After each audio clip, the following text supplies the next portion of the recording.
వాడెంత పెద్ద రాజైనా సరే తన దాసుని జోలికి వచ్చినప్పుడు కోటింగ్ పడిందనుకో, కథం. భయం లేని వాళ్ళకి భయం పుట్టించేదానివి నువ్వు అన్నాడు సంఘంతో. సంఘం అంటే ఎవరండి? ఎవరెవరికో చూసి దడుచుకొని మనం దడిలో పట్టం కాదు. దేవుని సంబంధిగా నువ్వు దేవునికి భయపడి దేవుని కొరకు భగ్గున మండే వ్యక్తివైతే నీ దెబ్బ మిగిలిన వాళ్ళకి సింహస్వప్నం అవుతుంది. అది ఇక్కడ లెక్క. దైవజనమా, అది ఫోర్సు. కలవరం పోవాలన్నమాట మనల్ని తలుచుకుంటే. దేవునికి మహిమ. చేస్తాడు దేవుడు ఆ పని, కలవరం పుట్టేటట్టు చేస్తాడు. మీరు చెప్పండి, ఇంకోసారి అబ్రాహాము జోలికి వస్తాడా? ఫరో వస్తాడా? అబీమెలెకు వస్తాడా? అబీమెలెకు అయితే డైరెక్ట్ చెబుతాడు, నువ్వు చేస్తావు జాగ్రత్త అని. వాడెంత పెద్ద రాజైనా సరే తన దాసుని జోలికి వచ్చినప్పుడు కోటింగ్ పడిందనుకో, కథం. నిన్ను నన్ను భయము పుట్టించేవారుగా చూడాలని దేవుని ఆశ. కానీ చాలామంది దేవుని పిల్లలు విశ్వాసులే భయం గుప్పెట్లో బతికిడుతున్నారు. ఎందుకండి భయం? ఎందుకు? రక్షణానందంతో నువ్వు ఎప్పుడు ఆనందంగా ఉండాల్సింది పోగొట్టి భయంలో ఎందుకు బతుకుతున్నావు? రక్షణానందం ఏది నీ దగ్గర? రక్షణానందం ఎందుకు పోతుంది? ఎక్కడో తప్పులు జరుగుతున్నాయి, ఎక్కడో పొరపాట్లు జరుగుతున్నాయి, ఎక్కడో పాపం జరుగుతుంది, ఏ విషయంలోనో తప్పు జరుగుతుంది. ఆ పాపాన్ని బట్టి రక్షణానందం పోయి భయం గుప్పెట్లో బతుకుతున్నాం. అందుకే చెప్పాడు దేవుడు, మీ సంతోషాన్ని దొంగిలించిద్దారా పాపం, దాని చేయవాకండి. దానివల్ల ఏదో అయిద్దని కాదు, హ్యాపీనెస్ పోగొట్టుకుంటారు పిచ్చోళ్ళారా. ఏముంది అందులో? దానివల్ల ఏమొచ్చింది? మీ రక్షణానందం పోగొట్టుకుంటారు. కలతలో, కలవరంలో, అపరాధ భావంలో, భయంలో బతకాల్సి వచ్చిందిరా పిచ్చోళ్ళారా, దాని జోలికి పోవాకండి అంటాడు. అందుకు కావాలంటే చూడండి, ఒక వీక్లో ఏ పొరపాటు చేయకుండా జాగ్రత్తగా అన్ని విషయాల్లో బ్యాలెన్స్గా మీరు రండి. ఆ వీక్ మొత్తం ఎంత హ్యాపీగా గడిచిపోద్దో చూడండి. కలవరం ఉండదు, భయం ఉండదు. ఎందుకంటే దోషం లేదు. ప్రవర్తనలో అన్ని విషయాల్లో బ్యాలెన్స్గా ఉండి జాగ్రత్తగా నడుచుకుంటున్నావు. సింహం లాంటి ధైర్యం ఉంటుంది, రక్షణ ఆనందం ఉంటుంది. ఎందుకు? అపరాధ భావం లేదు, ఆ ఫీలింగ్ లేదు. నా తండ్రి ఎదుట నేను క్రమంగా నడుచుకుంటున్నాను, నా తండ్రి చూసుకుంటాడు ఏదైనా, ఆయన ఉన్నాడని. ఇక పాటల మీద ఉంటుంది మన వ్యవహారం అంతా. పాపం లేకపోతే పాటలే. ఏదన్నా నోరు జారు, ఇంకొకటి జారు ఏదైనా తేడా పడ్డదనుకో, ఇక ఆ రక్షణానందం పోయిద్ది. ఎందుకు? వాడే వస్తాడు. నువ్వు పాడుతున్నావు అనుకో, పాట తప్పు చేసి పాట పాడుతున్నావు అనుకో, నువ్వు చేసింది ఏంది, నువ్వు పాడేది ఏంది, చేసేయన్నీ సైలెంట్గా చేసి పెద్ద పెద్ద భక్తుడిలాగా తెగబాడుతున్నావే. భక్తుడా, నీ పాటలు వింటాడంటారు దేవుడు. అమ్మ భక్తురాలా, అంతంత మాటలు తిట్టి నోటికి వచ్చిన పచ్చి కూతలన్నీ కూసి, చెడిపోయినవన్నీ చూసి, పనికిమాలి అన్నీ చూసి, మళ్ళీ హల్లెలూయా స్తుతి మహిమ మళ్ళీ పాడుతున్నా, వింటాడు నీ పాటలో. నువ్వు దొరికేది అక్కడే వాడికి. ఇంత అపరాధం నీ వల్ల జరిగితే దాన్ని తీసుకొచ్చి నీ ముందు పెట్టి నీ రక్షణానందాన్ని దొంగిలిస్తాడు వాడు. దేవుడు చెప్పేది అందుకు, మీరు సంతోషంగా ఉండాలి, విశ్రాంతిలో ఉండాలి, ఆనందంగా ఉండాలంటే ఆ పాపిష్టి పనుల జోలికి వెళ్ళవాకండి. అందులోకి వెళ్ళారంటే మాత్రం ఎవడో మిమ్మల్ని కొల్లబడవలసిన అవసరం, నిన్ను నువ్వే కొల్లబడుచుకుంటావరా పిచ్చోడా, దాని జోలికి పోవాక అన్నాడు. అది తత్వం, అది రహస్యం. ఏమైనా అర్థమైతే ఓ స్తోత్రం చెప్పండి. దేవుడు ఏం కోరుతున్నాడు? రక్షణానందంలో నువ్వు ఉండాలి, ధైర్యముగా నువ్వు బ్రతకాలి, ఆయనకు భయపడుతూ లోకాన్ని భయపెడుతూ బ్రతకాలి.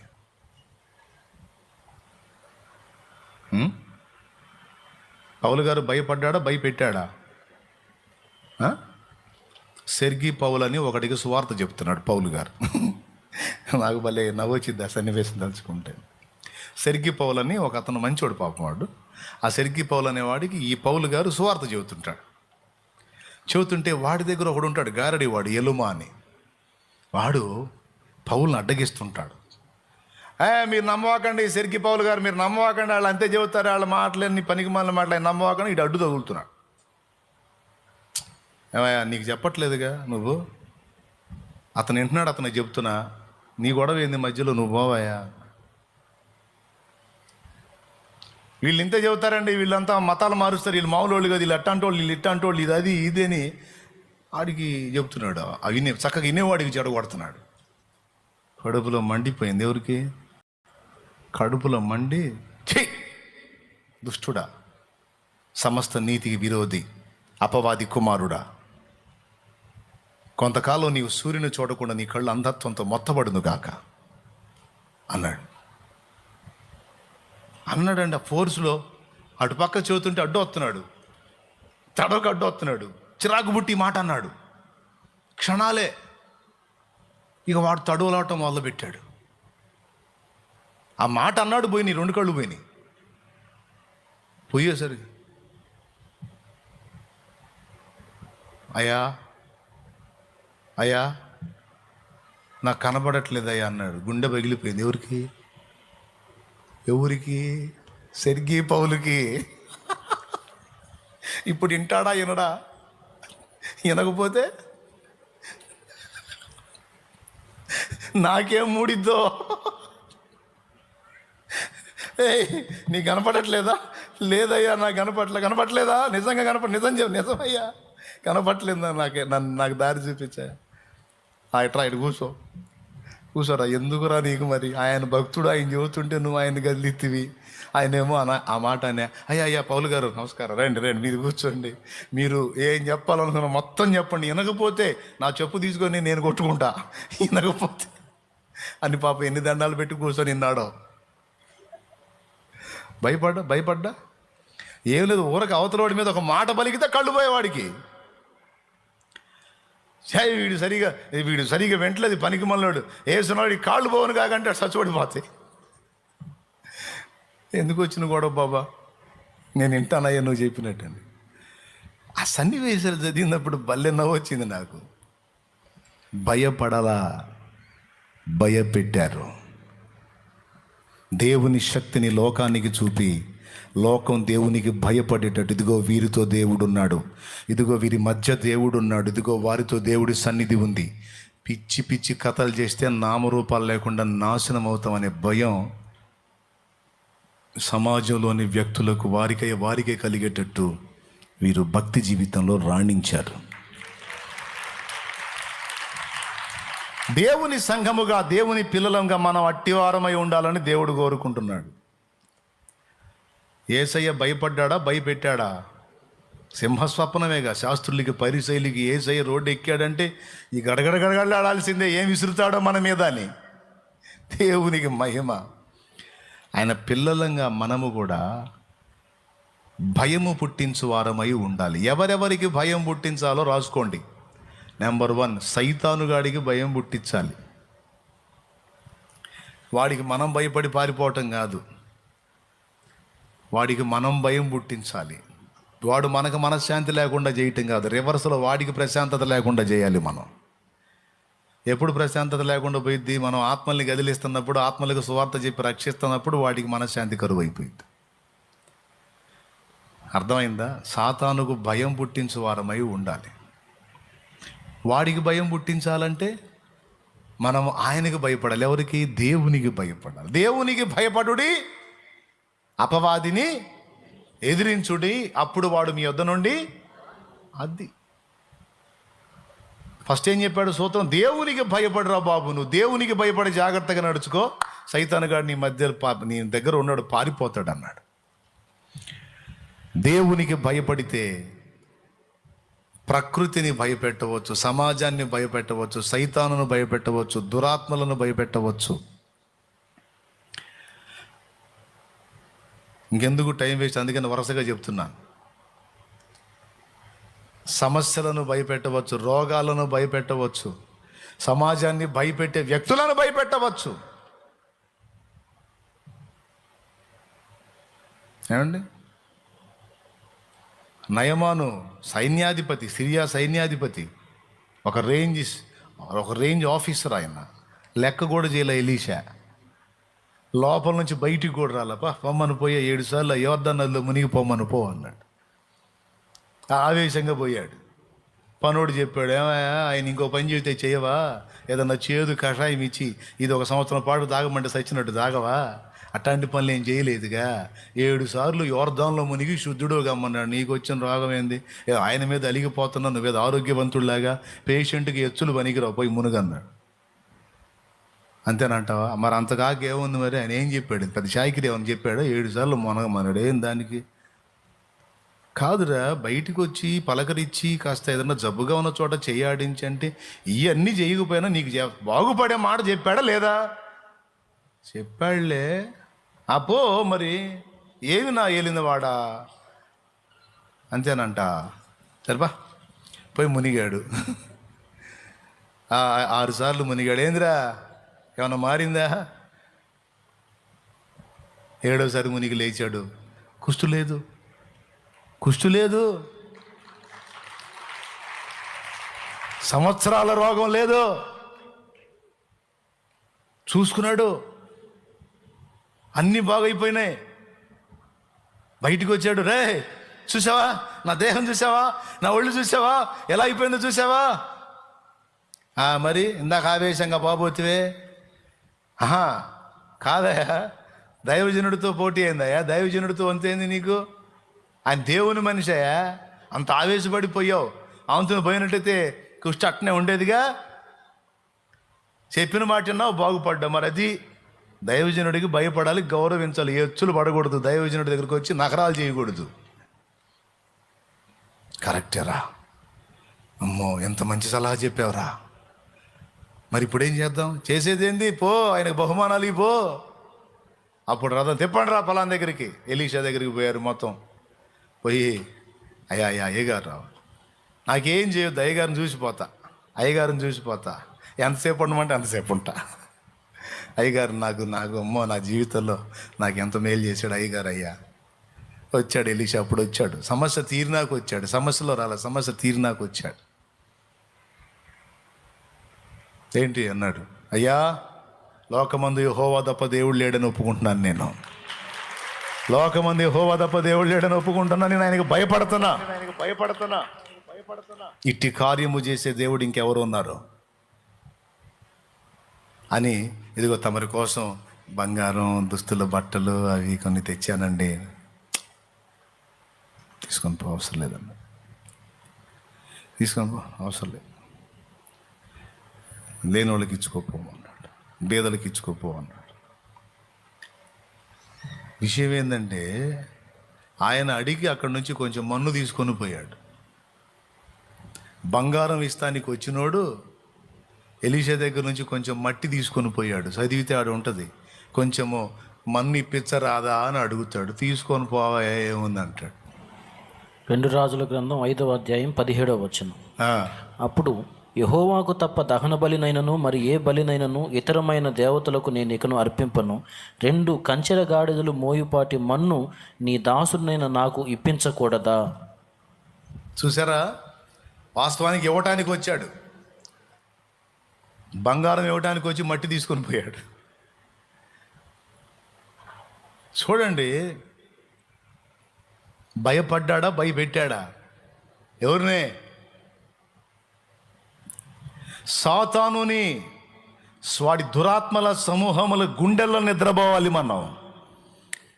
భయపడాలి మన దెబ్బకు. వాడు పౌలు తెలుసు నాకు, యేసు తెలుసు నాకు అన్న ఈ దయ్యాలు నీ గురించి కూడా తెలుసు అని చెప్పాల. సైతాను దయ్యాలు అట్లా ఉండాల, సింహస్వప్నం లాగా. ఏమన్నా వింటున్నారా? మైండ్కి తీసుకుంటున్నారా? లేకపోతే ఇటుని వదిలేస్తారా? అందరూ అట్టంటి వాళ్ళు అనుకోనిలే. కొంతమంది కాస్త విషయం ఉన్నవాళ్ళు ఉంటారు. అందరూ సోదోళ్ళు ఎందుకు ఉంటారు? ఎవరో అరాకొరా ఉంటారు. ఎన్ని చెప్పినా మైండ్కి ఎక్కించుకొని సోదోళ్ళు. మిమ్మల్ని కాదులే, తీసుకొని సోదోళ్ళని అంటున్నా. స్తోత్రం. తీసుకునే వాళ్ళని అనను, సీరియస్గా తీసుకోండి. సత్యమునకు భిన్నమైన బోధ చేసేవాడిని భయపెట్టాలి. ఎందుకంటే దయ్యాల బోధలు ఉన్నాయి. ఆ దయ్యాల పీడ చేత దయ్యాల బోధలు చేసేటువంటి అబద్ధమును నమ్మించేటువంటి వ్యక్తులకు సింహస్వప్నం కావాలి సంఘము. సత్య సంబంధమైన సంఘము, సత్యమునకు స్తంభమైనటువంటి సంఘము. అంటే మనం అబద్ధ బోధ చేయటానికి అవతలివాడు భయపడాలి. సాతాను సంబంధులు భయపడాలి, సాతాను బోధలు చేసేవాళ్ళు భయపడాలి, సాతాను కార్యాలు చేసేవాళ్ళు భయపడాలి,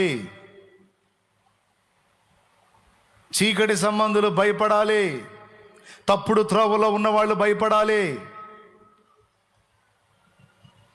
టెక్కెములనెత్తిన సైన్యం వలె నువ్వు భయం పుట్టించేదానివి, భయపడేదానివి కాదన్నాడు.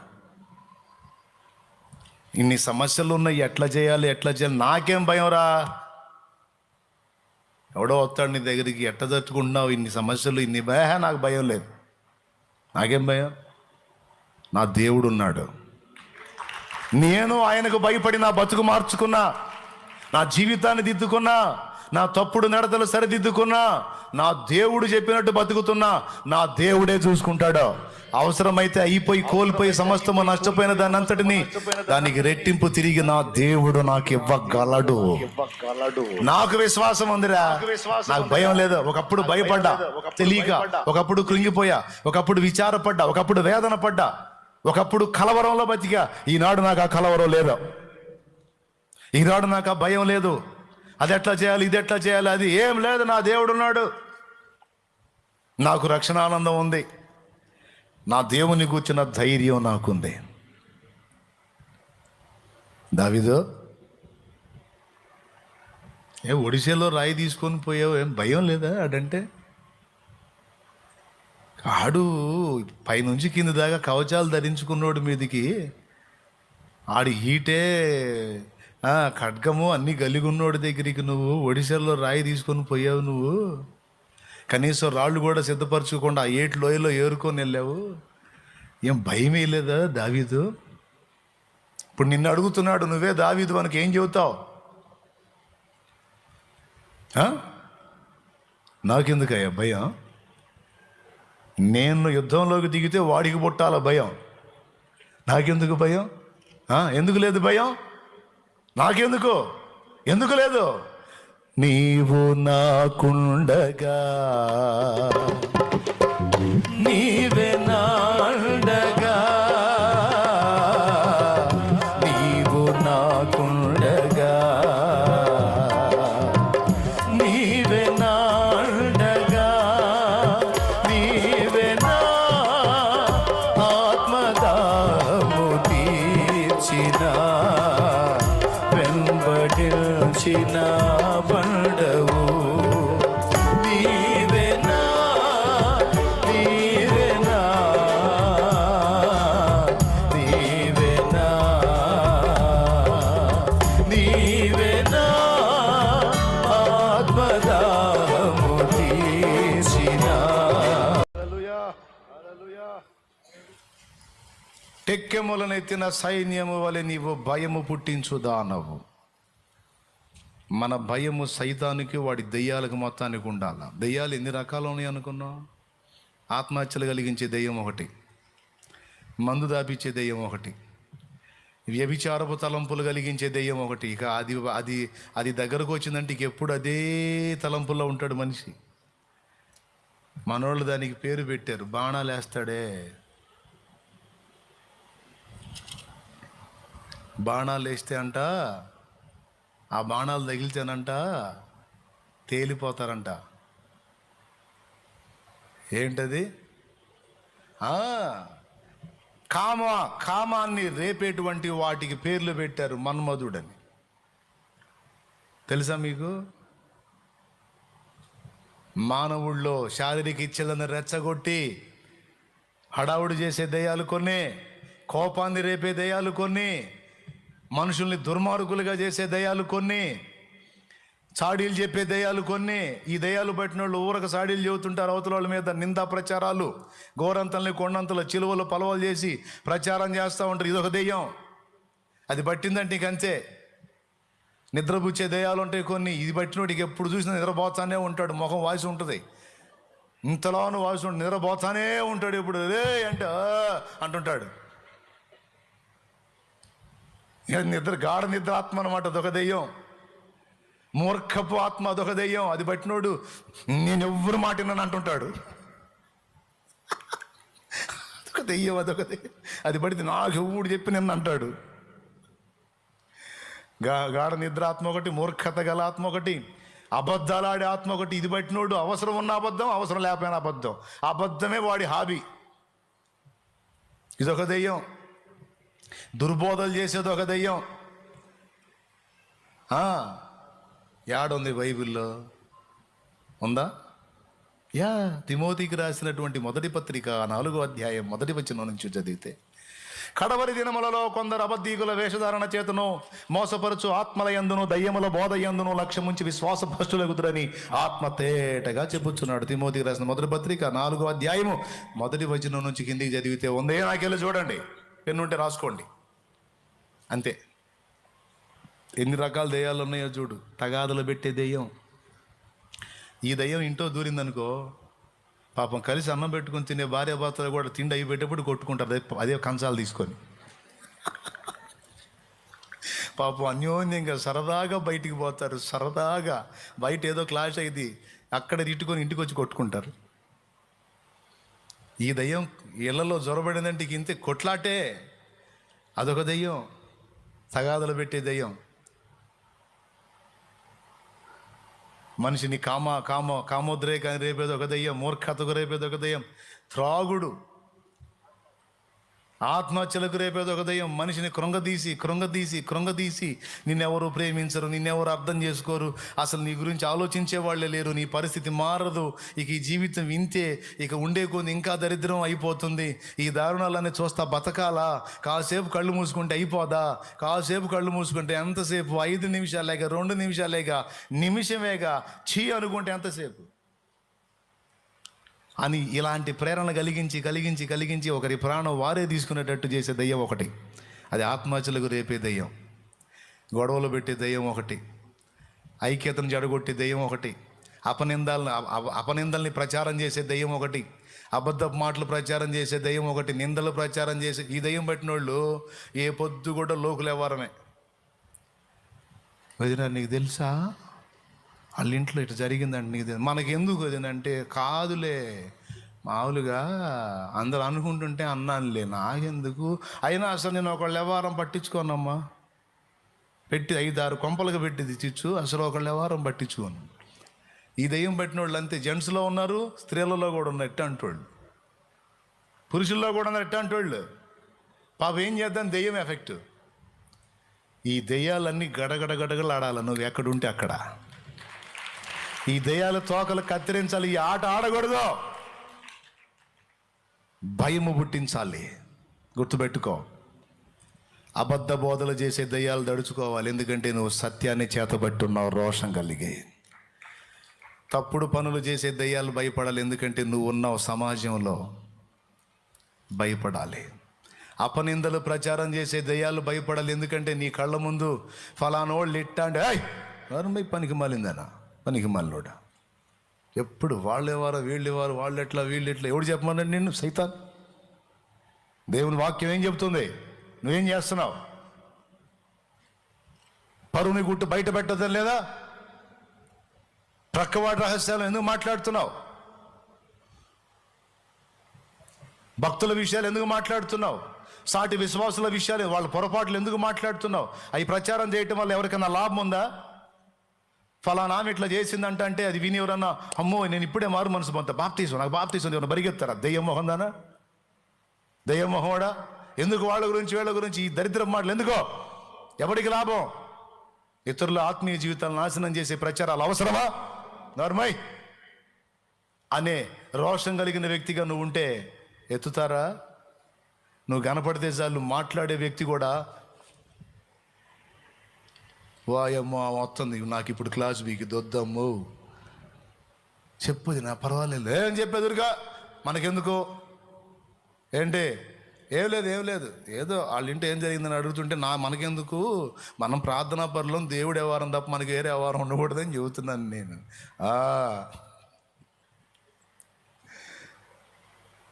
తప్పుడు పనులు చేయాలి అనుకునే వాళ్ళు కూడా ఒక విధమైన భయం కలగాలి. దేవునికి స్తోత్రం. అలాంటి భయము గొలిపే విధంగా, భయపెట్టే విధంగా, దెయ్యాలను వెళ్ళగొట్టే విధంగా మనం తయారు కావాలి. దేవుడు మనకు ఆ వాగ్దానం ఇచ్చాడు. నువ్వు భయపెట్టేదానివి, భయపడేవాడివి కాదు, భయపడేదానివి కాదు, భయపెట్టే కృప పొందేవు నువ్వు.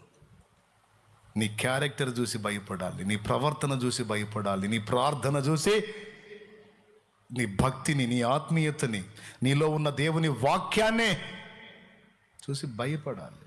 నిత్యము భయము కలిగి, దేవుని భయము కలిగి నీవు నడుచుకుంటే నువ్వు భయపెట్టే వ్యక్తిగా ఉంటావు, భయపడే వ్యక్తిగా ఉండవు.